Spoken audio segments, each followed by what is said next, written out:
풍파도 그치며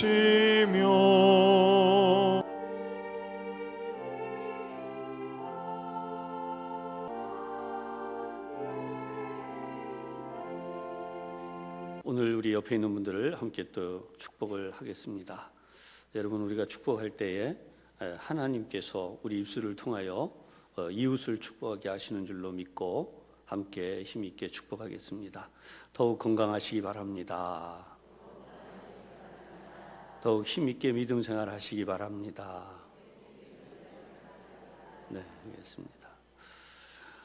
어제 말씀을 우리 또 한번 요약을 하겠습니다. 그리스도야 우리에게 선지자 노릇하라. 결국 예수님이 재판을 받으시면서 죄목이 두 가지로 요약이 됐다 그랬어요. 첫 번째 죄목은 성전을 사흘 만에 지을 수 있다. 어떻게 하나님의 성전을 허는 그런 모독스러운 이야기를 하느냐. 근데 제가 어제 말씀드릴 때 이 부분은 예수님의 진정한 성전인 주님의 그 몸을 가르치신 것이다 그랬습니다. 사흘 만에 부활하실 일. 두 번째, 네가 하나님의 아들이냐라고 하는 거죠. 하나님의 아들이냐라고 하는 것 자체가 이들은 이미 더 이상 다른 것 물을 필요가 없이 죄가 확정된다라고 하는 프레임을 짜놓았다 그랬어요. 그래서 이들은 예수님을 제거하고자 하는 마음밖에 없기 때문에 딱 한 가지 듣고 싶은 그 말에 목을 맸어요. 결국 예수님의 진실한 말씀이 예수님 스스로가 죄를 자백한 것이 되어지고 예수님을 죽이는 바로 그 명분을 얻게 된 것이죠. 여기서 중요하게 우리가 두 가지를 정리해 보았습니다. 첫째는 대세에 휩쓸려서 하나님의 뜻을 놓치는 일이 생겨서는 안 되겠다 하는 것입니다. 대제사장은 예수님을 신성모독죄로 몰아가고 있고 또 하나님 앞에서 예수님 자신이 내가 하나님의 아들이다라는 자백을 유도하는 진정한 공정한 재판이 아니었다는 것이죠. 두 번째, 우리 이런 모든 부분에서는 악한 일은 악을 더하게 된다는 것입니다. 예수님에 대하여 묵묵히 지켜보고 있던 관중이라고 하기는 그렇지만 백성들 또는 법정에 있는 사람들이 예수님을 향하여 어떻게까지 하느냐, 우리에게 선지자 노릇을 하라 그러면서 고함을 치고 예수님의 얼굴에 침을 뱉고 주먹으로 치고 손바닥으로 때리고 이렇게 못된 짓들을 했다는 거죠. 그러면서 누가 그렇게 했는지 맞춰보라 라고 하는 이 악행을 했다는 것입니다. 이들이 정말 예수님의 모습을 놓고 공정한 재판을 했더라면 이렇게 악한 일을 했을 것인가? 그게 아니라 이들은 악에 악을 더한 그런 짓을 했다는 것이죠. 진리이신 예수 그리스도, 우리는 지금 명백히 알고 있습니다. 그러나 얼마나 많은 사람들이 예수님이 진리이심을 알지 못한 채로 살아가는지 모릅니다. 그런가 하면 오늘 이제 보게 될 말씀도 주님만이 유일한 진리이다 라고 고백을 했음에도 불구하고 주님을 배반한 일이 생기는 것은 바로 그리스도 안에서의 진정한 속죄가 우리에게 얼마나 중요한지를 보여주는 것입니다. 우리 모두 기도하고 각오를 단단히 하고 믿음의 삶을 살아가지만 그러나 교회의 문을 나서면서부터, 아니 어쩌면 우리가 이 교회 안에서 예배가 끝나면서부터 우리의 마음은 유혹을 받거나 넘어질 때가 있을 수 있습니다. 오늘 하나님의 사랑과 은혜로서 믿음을 가지고 그리스도께서 이루신 속죄의 은혜 안에서만 죄사함의 역사와 거듭남과 그로 인하여 열리는 구원의 문이 있음을 어제 우리 함께 나누었듯이 체험할 수 있는 모두가 되시기를 주님의 이름으로 축복합니다. 오늘은 나는 그 사람을 알지 못하노라. 주님에 대하여 베드로가 고백하는 내용인데 읽어보면 이게 베드로가 맞을까? 아니면 제정신일까?라고 하는 생각이 들 정도로 주님을 부인하는 일을 한 번도 아니고 세 번씩이나 반복해서 마치 치달아가는 것 같은 느낌이죠. 이게 막 끌려가듯이 또는 그 방향을 향해서 도피하듯이 흘러가는 그런 모습을 보게 되죠. 어제 말씀 가운데 58절이 오늘 말씀의 배경이 되죠. 베드로가 멀찍이 예수를 따라 대제사장의 집 뜰에까지 가서 그 결말을 보려고 안에 들어가 하인들과 함께 앉아 있더라. 무슨 의도일까요? 들어가서 함께 앉아 있었다라는 것은 어떻게 보면 대단한 용기가 필요한 것이죠. 첫 번째 요정이 질문을 합니다. 69절 베드로가 바깥 뜰에 앉았더니 그랬어요. 한 여종이 나와 이르되 너도 갈릴리 사람 예수와 함께 있었도다. 여종의 질문이 요약이 두 가지예요. 너도 갈릴리 사람이다. 그리고 두 번째는 내가 그렇게 너와 함께 있는 것을 너가 그렇게 있는 것을 보았다라고 질문을 명백하게 하는 거죠. 질문도 질문이지만 섬뜩하게 목격자로서 내가 보았다라고 말하는 거예요. 함께 있었도다. 갈릴리 사람 예수와 함께 있었도다. 정확하게 하는 말이에요. 베드로가 여기에 대해서 70절에 대답을 합니다. 베드로가 모든 사람 앞에서 부인하여 이르되 그랬어요. 나는 네가 무슨 말을 하는지 알지 못하겠노라. 여러분 참 많이 들어본 말 같지 않으세요?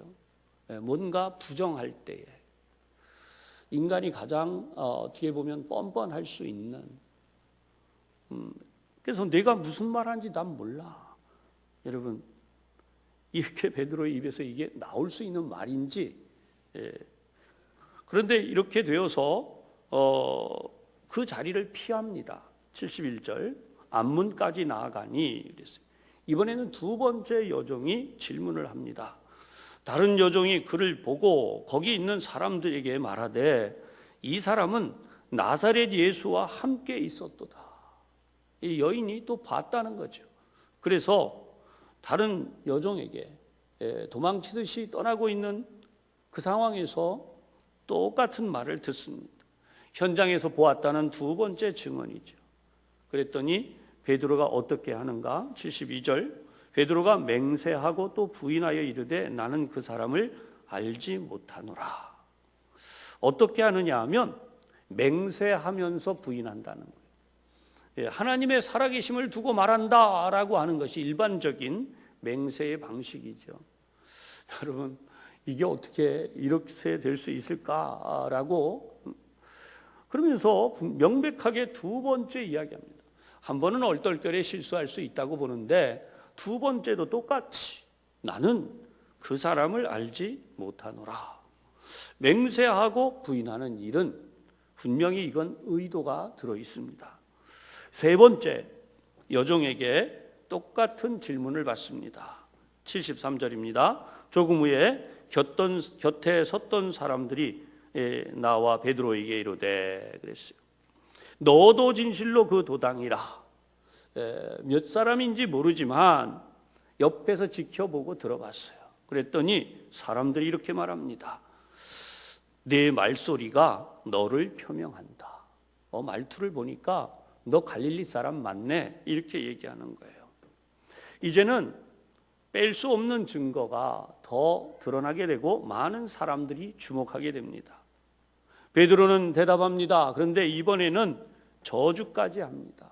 여러분 맹세가 아니라 저주까지 하면서 74절 저주하며 맹세하여 이르되 나는 그 사람을 알지 못하노라.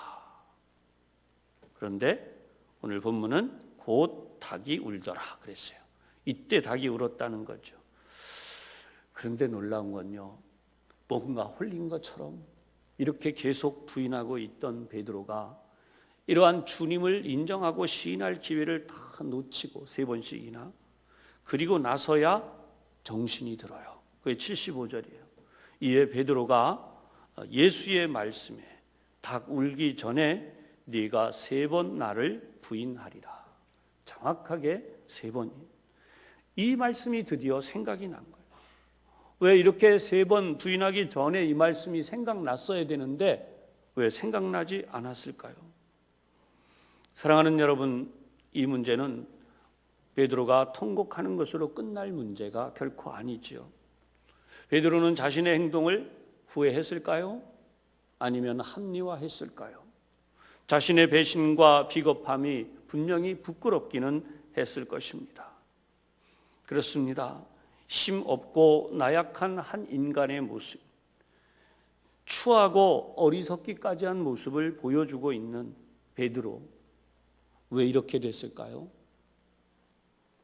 둘째가라면 못 견딜 정도로 주님을 향하여 열정이 넘치던 베드로가 왜 이렇게 되었습니까?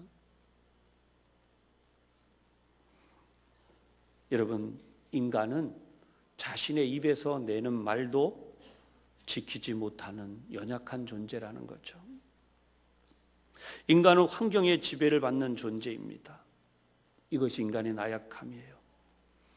베드로는 사내들인 공의회 장소에서 그들이 모인 위험 속에 눌려버렸습니다. 그의 마음속에 일말의 뭔가가 있지 않았겠어요?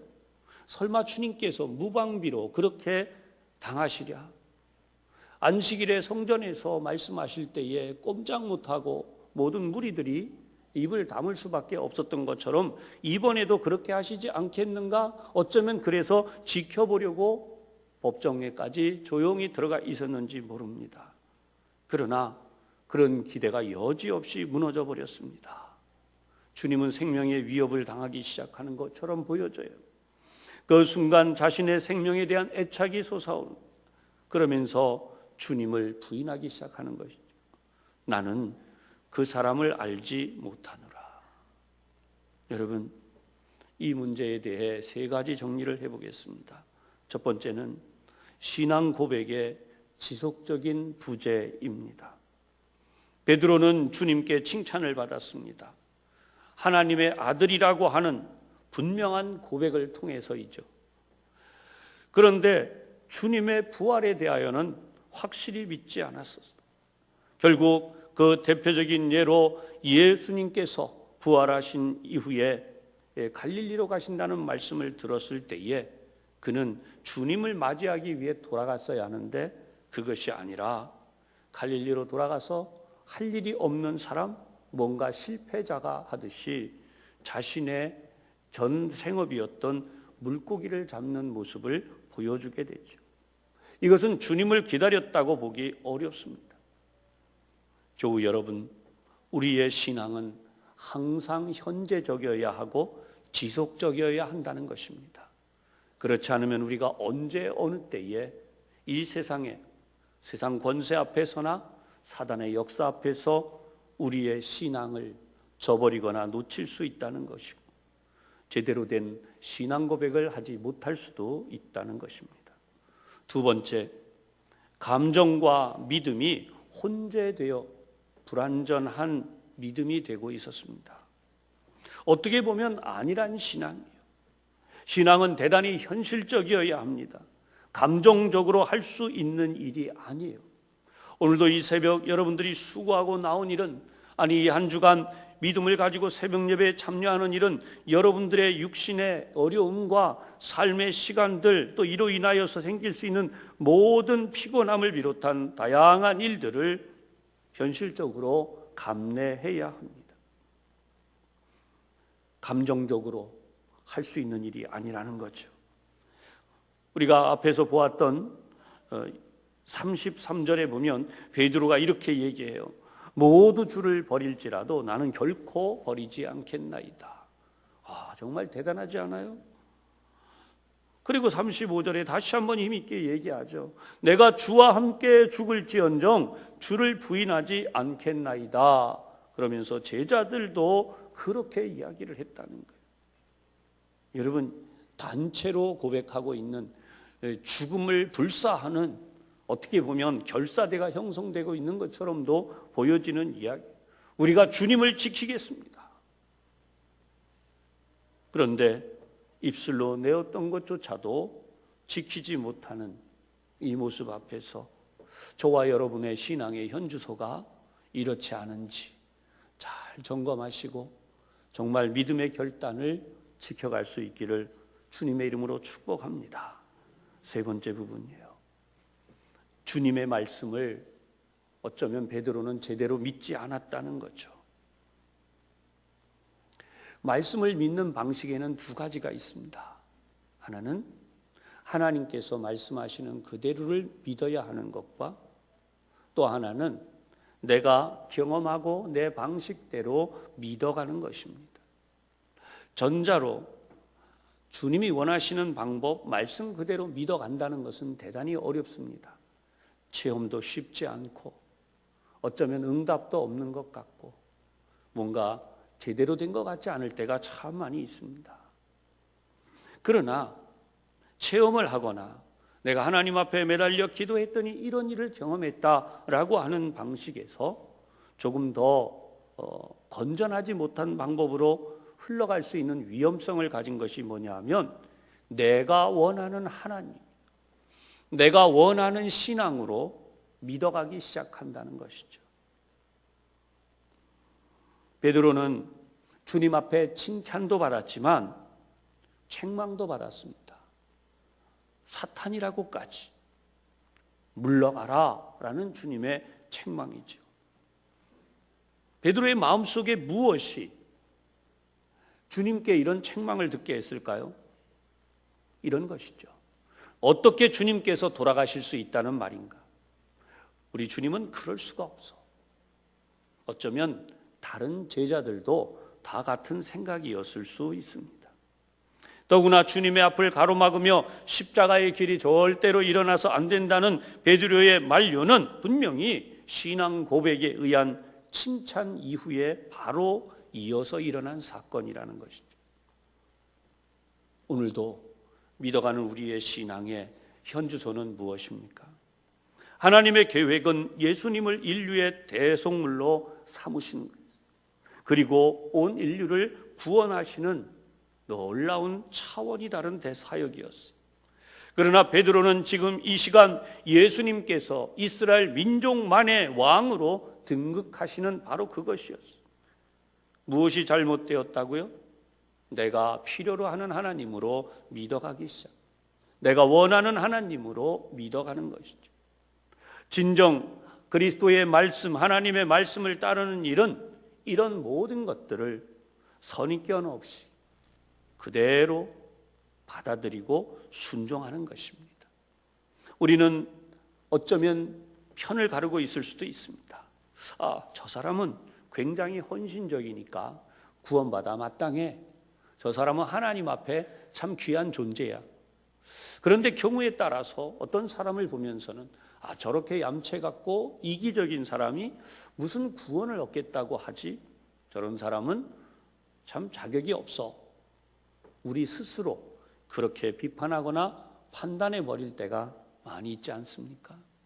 그로 인하여서 우리가 모이는 교회 안팎의 각 모임이나 기관의 일들이거나 또는 여러 가지 상황과 환경 속에서 우리 스스로 하나님을 대신해 버릴 때가 있지 않을까요? 그런 의미에서 오늘 진정 베드로의 주님을 모른다고 하는 이 부인은 우리에게도 얼마든지 일어날 수 있다는 일입니다. 다시 한번 말씀드립니다. 주님을 따라가는 길은 우리의 의지와 노력이 아니라 오직 하나님의 은혜입니다. 하나님의 은혜로 값없이 주시는 믿음의 결단과 주님을 향한 사랑의 마음이 결합된다면 하나님께서 주시는 이 모든 길에서 우리에게 선물로 주시는 모든 은혜를 감당할 뿐만 아니라 그 무엇과도 주님을 바꾸지 않는 내 생애의 시작도 주님이시고 마지막에도 주님이신 오직 우리 주님의 영광만을 위해 살아가는 우리 모두가 될 수 있을 것입니다. 모두 그런 믿음의 삶을 살아가게 되시기를 주님의 이름으로 축복합니다. 기도하겠습니다. 하나님 아버지, 인간은 참 연약합니다. 아니 연약하다는 말로 하기에는 너무나 추하고 이기적이기까지 하고 더럽습니다. 그렇지만 우리 주님은 바로 그런 우리를 위하여 대신하여 십자가를 지심으로 그러한 우리들이 구원받을 수 있는 대속의 길을 열어 주셨습니다. 하나님 아버지, 세상 사람들이 손가락질하고 비방하고 조롱하는 그런 사람도 주님 앞에서는 구원받을 수 있다는 것과, 그리고 우리에게 손가락질과 비방과 조롱을 하는 마치 사내들인 공의의 법정에서 일어나고 있는 이러한 모든 일들 앞에서 저희들이 오직 하나님의 사랑, 하나님의 은혜만 의지하여 마침내 믿음의 길에서 승리하고 또 승리하게 하여 주시옵소서. 우리 주님을 더욱 사모하며 주님 앞에 나아가오니 하나님께서 내리시는 그 놀라우신 역사로 인하여서 우리의 모든 간절한 소원이 오늘도 하나님의 보좌에 올려지고 주님의 자녀로 다시 한번 힘있게 일어나는 귀한 날, 귀한 시간이 되게 해 주시옵소서. 예수님 이름으로 기도하옵나이다. 아멘. 이제는 우리 주님 예수 그리스도의 은혜와 아버지 하나님의 놀라우신 사랑하심과 성령님의 충만하심, 주님을 온전히 따라가며 절대로 부인하지 않기로 다짐하고 믿음의 결심을 하는 우리 모든 성도들 위해 주님의 몸된 교회와 이 나라와 온 세계 열방과 땅끝까지 나간 선교사님들과 섬기시는 현장 위에와 필리핀에 세워진 지교회들 위해 이제로부터 항상 함께 하시기를 간절히 축원하옵나이다. 아멘.